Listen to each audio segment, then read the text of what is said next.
اعوذ باللہ من الشیطان الرجیم بسم اللہ الرحمن الرحیم الحمد للہ رب العالمین والصلاة والسلام علی سیدنا و نبینا و مولانا ابی القاسم محمد اللہم صل علی محمد و آل محمد وعلى أهل بيته الطيبين الطاهرين المعصومين المنتجبين الميامين ولعنة الله على أعدائهم أجمعين أما بعد فقد قال أمير المؤمنين عليه الصلاة والسلام ألا وإن من البلاء الفاقة.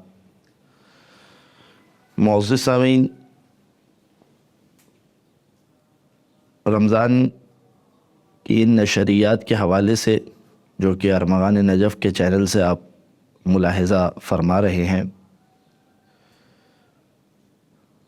مولا امیر علیہ السلام کے چند کلمات جو کہ ہمارے ان دروس میں انشاءاللہ بیان کیے جائیں گے، اور دعا ہے کہ پروردگار عالم مولا کے ان کلمات کے ذریعے سے مجھے بھی اور آپ ناظرین کی زندگی میں بھی ان کلمات کے ذریعے سے فرق نظر آئے.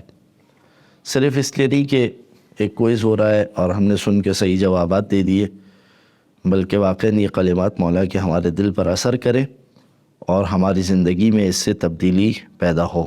مولا فرماتے ہیں الا وان من البلاء الفاقة، آگاہ ہو جاؤ کہ مصیبتوں میں سے ایک مصیبت جو ہے وہ ہے فقر و فاقہ. وَأَشَدُّ مِنَ الْفَاقَةِ مَرَضُ الْبَدَنِ، اور اس فقر و فاقہ سے بھی زیادہ بڑی مصیبت جو ہے وہ ہے بدن کی بیماری. انسان کا صحت یاب نہ ہونا یہ اس سے بڑی مصیبت ہے. وَأَشَدُّ مِنَ وَأَشَدُّ مِن مَرَضِ الْبَدَنِ مرض القلب، اور بدن کی بیماری سے زیادہ بڑی بیماری جو ہے مولا فرماتے ہیں کہ وہ دل کا بیمار ہونا ہے. یہ جو مولا کے تین کلمات ہیں جس میں مولا نے ارشاد فرمایا الا ومن البلاء الفاقہ، کہ دیکھو یہ ایک فقر و فاقہ جو ہے یہ ایک بڑی مصیبت ہے جو مولا نے فرمایا. اور پھر اس کے بعد مولا نے کہا کہ وَأَشَدُّ مِنَ الْفَاقَةِ مَرَضُ الْبَدَنِ، اور اس فقر و فاقہ سے زیادہ بڑی مصیبت جو ہے وہ کیا ہے؟ بدن کا بیمار ہونا، یعنی انسان کا صحت یاب نہ ہونا یہ اس سے بڑی مصیبت ہے. یہ جو مولا نے اسے اشد کا ہے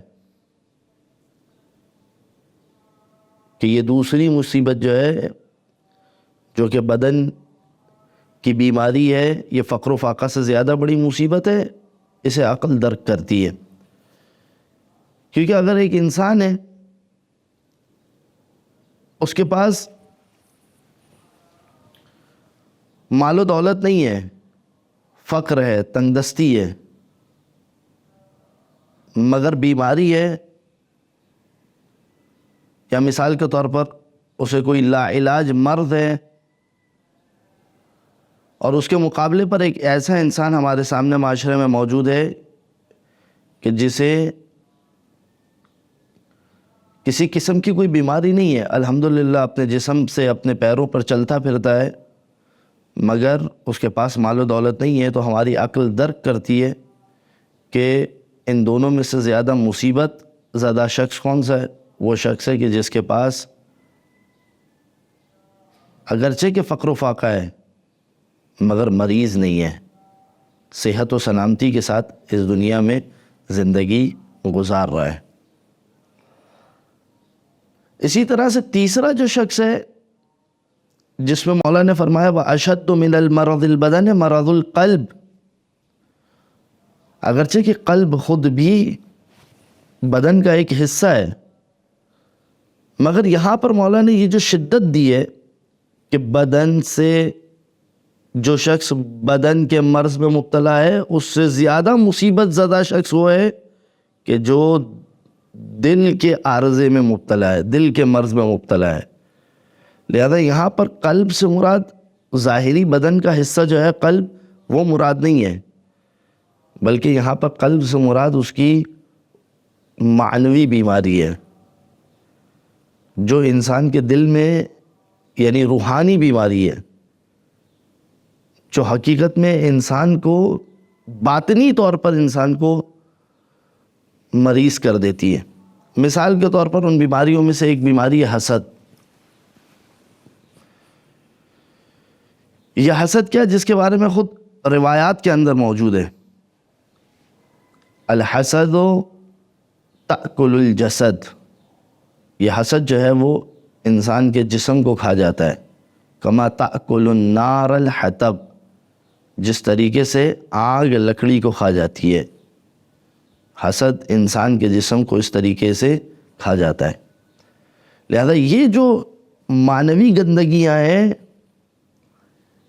یہ اور زیادہ اشد ہے اس کے مقابلے میں کہ جو انسان ظاہری مریض ہے اس کے مقابلے میں وہ مصیبت اور زیادہ بڑی ہے کہ جو انسان معنوی طور پر مریض ہے۔ تو یہ تین مقامات ہیں، ایک وہ شخص ہے کہ جو فقر و فاقہ میں مبتلا ہے، دوسرا وہ شخص ہے کہ جو بیماری میں مبتلا ہے، تیسرا وہ کہ جو باطنی بیماری جسے مولا نے مرض القلب کہا ہے، جو دل کی بیماری، جو معنوی بیماری کے اندر مبتلا ہے، مولا کہہ رہے کہ یہ فرد، یہ جو مصیبت ہے، یہ جو مشکل ہے، یہ سب سے بڑی مشکل ہے۔ پھر اس کے بعد مولا نے تینوں چیزوں کا عکس بیان کیا، الا وان من النعم سعۃ المال، دیکھو نعمتوں میں سے کیا چیز ہے؟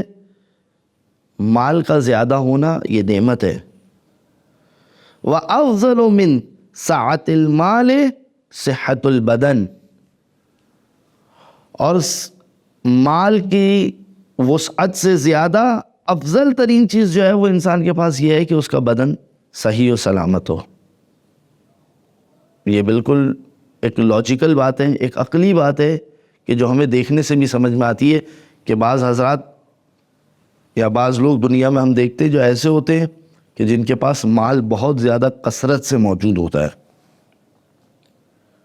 مگر اس کے باوجود ان کی صحت بدن، ان کی صحت بدن کا نہ ہونا، یعنی ان کے بدن کا بیماری میں مبتلا ہونا، ان کا وہ مال یا تو وہ اسی چیز پر خرچ ہو رہا ہوتا ہے، یا وہ مال اپنی اس بیماری کی وجہ سے کسی اور چیز کے اوپر خرچ بھی نہیں کر پاتے۔ ابھی حال ہی میں چند مہینوں پہلے کی بات ہے کہ ایک ویڈیو آئی تھی، ایک بہت مشہور اور معروف ایکٹریس تھی کہ جس نے بہت پیسہ کمایا اپنی زندگی کے اندر، اور تعلق جو ہے وہ ان کا ہالی ووڈ سے تعلق تھا، مگر ایک وقت ایسا آتا ہے کہ پیسوں سے بھرا بیگ لے کر ہاسپٹل جاتی ہے اور جا کے ڈاکٹروں کے آگے وہ بیگ رکھ کے کہتی ہے کہ یہ ساری دولت لے لو مگر مجھے میری صحت واپس کر دو، کیونکہ اگر وہ صحت نہیں ہے، جب اسے کینسر ہو گیا تھا، آخر میں کینسر ڈائگنوز ہوا تھا اور ڈاکٹر نے بتایا تھا کہ آپ چند مہینوں سے زیادہ زندہ نہیں رہ سکتی ہیں، تو کہا یہ ساری دولت لے لو مگر مجھے میری صحت واپس کر دو۔ لہذا یہ توجہ ہے کہ بعض اوقات ہم مال کی وجہ سے، مال کے پیچھے بھاگ کر جو ایک چیز ہمارے پاس ہوتی ہے ہم اسے بھی ضائع کر رہے ہوتے ہیں، اور وہ کیا ہے؟ صحت، کہ جو ہمارے پاس موجود ہے مگر مال کے پیچھے بھاگ کر اور ان پریشانیوں اور ان مصیبتوں میں پڑ کر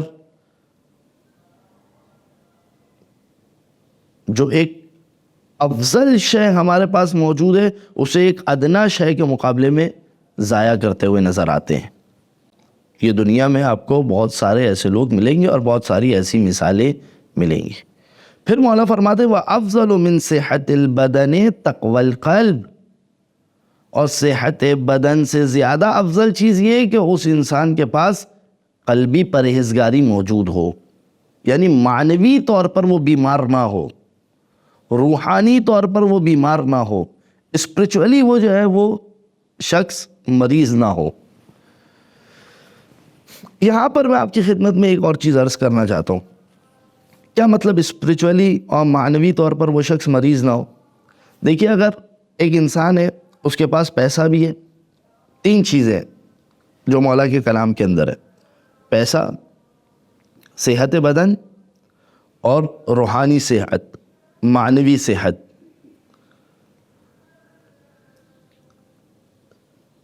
اگر اس انسان کے پاس مال ہو، کسی انسان کے پاس صحت بدن ہو، مگر یہ معنوی گندگی ہو، یعنی معنوی صحت نہ ہو، تقوی قلبی نہ ہو۔ میں ابھی اس وقت تقوی قلبی کو دین کی طرف نہیں لے جا رہا، ایک عمومی جگہ پر میں اس مسئلے کو لے کر جانا چاہ رہا ہوں۔ تقوی قلبی مطلب ممکن ہے ایک شخص خدا کو ماننے والا نہ ہو، مگر وہ تقوی قلبی کے عقلاء جن چیزوں کو اچھا سمجھتے ہیں، عقلاء عالم جن چیزوں کو اچھا سمجھتے ہیں، یعنی بہت ساری چیزیں ایسی ہیں، مثال کے طور پر جھوٹ کو صرف شریعت اسلام برا نہیں سمجھتی، اور سچ کو صرف شریعت اسلام اچھا نہیں سمجھ رہا، بلکہ جھوٹ اور سچ یہ دونوں ایسی صفتیں کہ کوئی بھی عاقل شخص ہو وہ ان دونوں صفتوں کے اندر کہتا ہے کہ سچ ایک اچھی صفت ہے، جھوٹ ایک بری صفت ہے۔ لہذا میں اس طرف اس وقت مولا کے قول کو لے کر جا رہا ہوں۔ تو تین چیزیں ہیں، مال بھی ہے، مال، صحت بدن اور تقوی قلبی۔ اگر کسی انسان کے پاس یہ دونوں چیزیں موجود ہو، مال بھی ہو، صحت بدنی بھی ہو، مگر تقوی قلبی نہ ہو، معنوی طور پر وہ شخص گندا ہو، تو اس کا یہ مال اور اس کے یہ صحت بدنی، یہ دونوں اس کو ہلاکت کی طرف لے کر جائیں گے، کیونکہ نہ اس کا مال کسی اچھائی کے لیے خرچ ہوگا، نہ اس کی بدن کی صحت کسی اچھائی کے لیے خرچ ہوگی۔ مثال کے طور پر اگر وہ عیاش شخص ہے، شرابی ہے، زانی ہے، لاابالی ہے اور ان چیزوں میں مبتلا ہے، نتیجہ کیا نکلے گا؟ واضح نتیجہ ہے۔ مولا فرما رہے ہیں یہ جو تیسری چیز ہے یہ اشد ہے، یہ زیادہ اس بات کی لائق ہے کہ اس کے اوپر توجہ دی جائے۔ لیکن اگر اس کے برعکس کسی شخص کے پاس اچھی سوچ ہو، توجہ کیجیے گا، اگر یہ دونوں چیزیں ہیں اور کسی شخص کے پاس اگر اچھی سوچ نہیں ہے، اس کی یہ دونوں چیزیں صرف اس کے لیے نہیں بلکہ بعض اوقات دنیا کی بربادی کا باعث بنتی ہے۔ وہ معاشرے کے لیے ایک اچھا فرد ثابت نہیں ہو سکتا، وہ معاشرے کی مشکلات دور نہیں کر سکتا بلکہ معاشرے کی مشکلات بڑھا سکتا ہے۔ لیکن اگر فرض کیجئے کہ ایک ایسا شخص ہے کہ جس کے پاس پرہیزگاری ہے، تقوی قلبی ہے، تو کم سے کم اس کی سوچ صاف ہے، یعنی کبھی بھی زندگی میں اگر اسے یہ دونوں چیزیں حاصل ہو جائے تو اس کے اچھے آثارات دیکھنے میں نظر آئیں گے۔ جبکہ وہ شخص جس کے پاس مال ہے، صحت بدن ہے، مگر تقوی قلبی نہیں ہے، پرہیزگاری نہیں ہے، شفاف ذہن نہیں ہے، شفاف قلب نہیں ہے، پاکیزگی ہے، روحانی نہیں ہے، اسپرچول سکنس اس کے پاس پائی جاتی ہے، تو اس کے پاس کوئی خیر کی توقع نہیں ہے۔ لہذا یہ تین چیزیں مولانا نے بیان کی ہیں، اور ان تینوں چیزوں کے اندر مولانا نے مرض کے اعتبار سے بھی کیا فرمایا کہ مرض قلب یہ شدید ترین مصیبت ہے، اور اگر کسی کے پاس تقوی قلب موجود ہے تو یہ تقوی قلب جو ہے وہ اس کے پاس سب سے بڑی نعمت وہ اس کو سمجھے، اگر باقی چیزیں نہیں بھی ہے تو اس چیز کو جو ہے وہ اپنے لیے سب سے بڑی نعمت سمجھے۔ اور اگر آپ اسے دینی جنبے سے دیکھا جائے تو یہ تقوی قلب کیا ہوگا؟ خوب مال نہیں ہے، صحت بدنی بھی نہیں ہے دنیا میں، مگر یہ دنیا کی زندگی محدود ہے، یہ گزر جائے گی، مگر یہ جو تقوی قلبی ہے وہ جو خالد والی زندگی یعنی ہمیشہ ہمیشہ والی زندگی ہے، اس کے اندر اسے ایک بلند درجے پر لے کے جائے گی، اس لیے کہ اسلام کے اندر نیت کے اوپر بھی جو ہے وہ ثواب ہے، ایک اچھی نیت کے اوپر بھی، انما الاعمال بالنیات، اور اس طرح کی کافی ساری روایات ہمارے پاس موجود ہے، ان سب کو جمع کیا جائے تو یہ نتیجہ نکلتا ہے کہ یہ انسان اپنی نیت کے ذریعے سے کسی رتبے پر پہنچ جاتا ہے۔ پروردگار عالم فرشتوں سے کہتا ہے اس نے ایک اچھی سوچ رکھی، اس نے ایک اچھی نیت رکھی۔ مثال کے طور پر ایک شخص جا رہا تھا، صحت بدن بھی نہیں ہے، مال بھی نہیں ہے، دیکھا کہ کچھ لوگ ہیں جو کسی شخص کو تنگ کر رہے ہیں، اسے لوٹ رہے ہیں، اسے مار رہے ہیں، صحت مال بھی نہیں ہے کہ اس کی مدد کر سکتا تھا، مثال کے طور پر صحت بدن بھی نہیں ہے کہ اپنے ہاتھوں سے جا کے اس کی مدد کر سکتا تھا، مگر اس کے دل میں ایک قلق تھا کہ کاش میرے پاس کچھ ہوتا تو میں اس کی مدد کر سکتا۔ یہ خود ایک سوچ، یہ جو اس کی روحانی پاکیزگی ہے، یہ اس کے لیے آخرت میں باعث سعادت بنے گی اور اس کا ثواب کا یہ مستحق ہوگا۔ لہذا کائنات کے رسول نے ماہ رمضان المبارک کی آمد سے پہلے جو خطبہ دیا، جسے خطبہ شعبانیہ کے نام سے یاد کیا جاتا ہے، اس میں بھی کائنات کے رسول نے اس چیز کی اہمیت کی طرف اشارہ دیا ہے۔ کیا فرمایا؟ ایھا الناس من حسن منکم فی ھذا الشہر خلقہ، اے لوگوں تم میں سے جو شخص اس مہینے میں اپنے اخلاق کو اچھا بنائے، اس کا نتیجہ کیا ہوگا؟ کان لہ جوازا علی الصراط، تو یہ تمہارا اپنے اخلاق کو بہتر بنانا، اپنے اخلاق کو اچھا بنانا، یہ اس کے لیے پل صراط پر گزرنے کا سبب بنے گا۔ یہ اخلاق کو اچھا بنانے کی کوشش کرنا، اور یاد رکھیے کہ خلق یعنی اچھا اخلاق جب تک باطنی اچھائی نہ ہو، یہ اچھائی ظاہراً جو ہے وہ اچھائی نہیں ہوگی۔ جیسے قرآن کی آیت میں کہا گیا کل یعمل علی شاکلتہ، ہر شخص اپنے باطن کی شکل کے مطابق عمل کرتا ہے۔ شاکلتہ سے مراد یہ ظاہری شکل اور چہرہ نہیں ہے یہاں پہ، بلکہ جو اس کا باطن بنا ہے ہر شخص اس کے مطابق عمل کرتا ہے، اور اس کا ایک تربیت کے ساتھ بہت گہرا تعلق ہے۔ میں بھی ایک مولا کا کلام آپ کی خدمت میں پیش کروں گا۔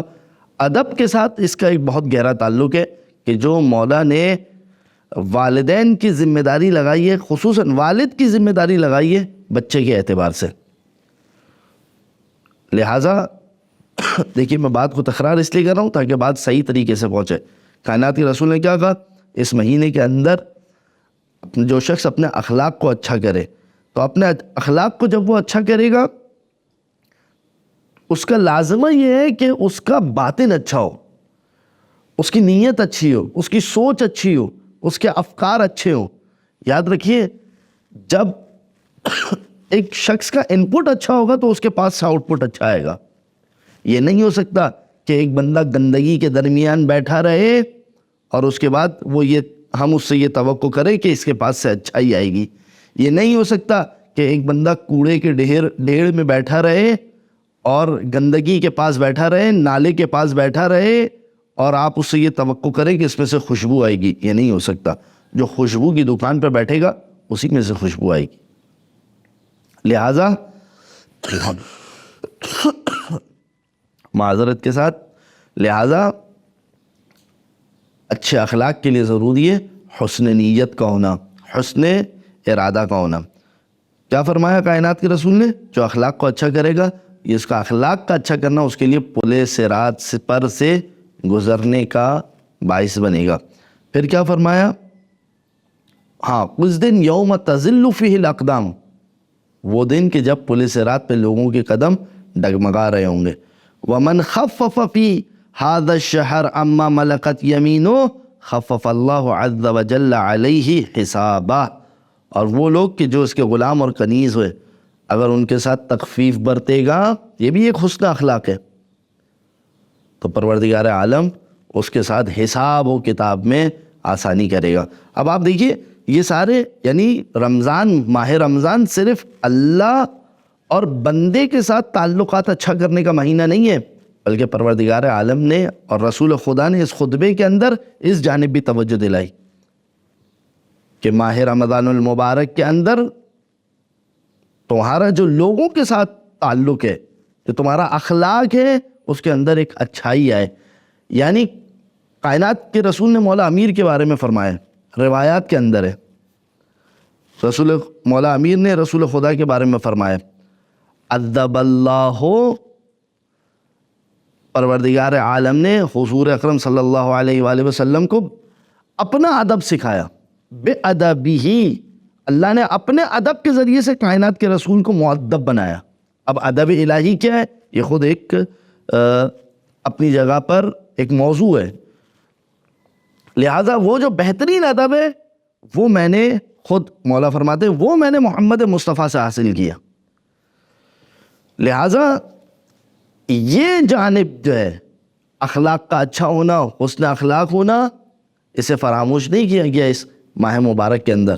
لہذا یہ جو تقوی قلبی جس کے لیے انسان کا ارادہ سوچ ہونا بہتر ہے، کائنات کے رسول نے اپنے خطبے کے اندر بھی اس کی جانب اشارہ فرمایا ہے. اور پھر اس کے بعد کائنات کے رسول نے مختلف جہاد سے وَمَنْ كَفَّ فِيهِ شَرَّهُ كَفَّ اللَّهُ عَزَّ وَجَلَّ جَلَّ عَنْهُ غَضَبَهُ يَوْمَ يَلْقَاهُ، اور جو اس مہینے میں اپنے شر کو روک لے، یعنی اس مہینے میں شر نہ پھیلائے، کوئی بھی ہو، کسی بھی اعتبار سے ہو، فتنے کے اعتبار سے، دو لوگوں میں لڑائی کروانے کے اعتبار سے، اور اس طریقے سے دیگر جتنے بھی شر جو ہے وہ عام طور پر مخلوقات انجام دیتی ہے، تو پروردگار عالم اگر وہ ان چیزوں کو اس ماہ میں روک لے، پروردگار عالم اپنے غضب کو اس شخص کے اوپر روک لے گا. کب؟ جب وہ خدا سے ملاقات کرے گا. اسی طریقے سے یتیم کے حوالے سے اس خطبے کے اندر 2-3 مرتبہ کائنات کے رسول نے اشارہ کیا. وہ لوگ کہ جو سال بھر بھوکے رہتے، سخاوت کی جانب جو ہے وہ توجہ دلائی. تو یہ ساری چیزیں آپ دیکھیں خطبہ شعبانیہ کے اندر کتنی چیزیں ایسی ہیں کہ جو اس طرف راغب کرتی ہے انسان کو کہ انسان اپنے اخلاق کو اچھا کرے. اور اخلاق کب اچھا ہوگا؟ یہ اہم نقطہ ہے کہ جب پاک دل ہو، قلب سلیم ہو، جب طاہر قلب ہو، اس وقت انسان کا اخلاق بہتر ہوگا. میں جو ایک مولا کے کلام کی طرف اشارہ کرنا چاہ رہا تھا وہ آپ کی خدمت میں پیش کروں اور آج کی گفتگو کو اختتام. مولا فرماتے ان للوالد علی الولد حقا وان للولد علی الوالد حقا، یعنی ایک حق ہے کہ جو بیٹے کا باپ پر ہے اور ایک حق ہے جو باپ کا بیٹے پر ہے. بیٹا باپ کے ساتھ کیا کرے؟ مولا فرماتے کہ فالحق الوالد علی الولد، بیٹے کی گردن پر باپ کی نسبت یہ حق ہے ان یطیعہ فی کل شیء الا فی معصیۃ اللہ سبحانہ، کہ بیٹا اطاعت کرے فی کل شیء، ہر چیز میں جو باپ کہے اس کی اطاعت کرے. یہاں پر لفظ اطاعت آیا ہے، یطیعہ، اطاعت کرے. بعض فضلاء نے، بعض فقہاء نے کہا ہے کہ اگرچہ کہ اب یہاں پر لفظ اطاعت یعنی اطاع یطیع یہاں پر صرف شفقت کی وجہ سے نہیں آیا ہے کہ والدین کی شفقت کی وجہ سے وہ اس کا احترام کرے، نہیں، لفظ اطاعت آیا ہے. اطاعت کرے فی کل شیء، جو بھی امر کرے والدین بیٹے کے اوپر ہے اس کی اطاعت کرے. الا فی معصیۃ اللہ سبحانہ، سوائے یہ کہ جہاں پر معصیت الہی کا یہ حکم دے وہاں پر اطاعت نہ کرے. اور پھر مولانا نے فرمایا وحق الولد علی الوالد، والد کی گردن پر بیٹے کا حق ہے، یعنی والد اس کو ادا کرے. وہ کون سا حق ہے؟ ان یحسن اسما،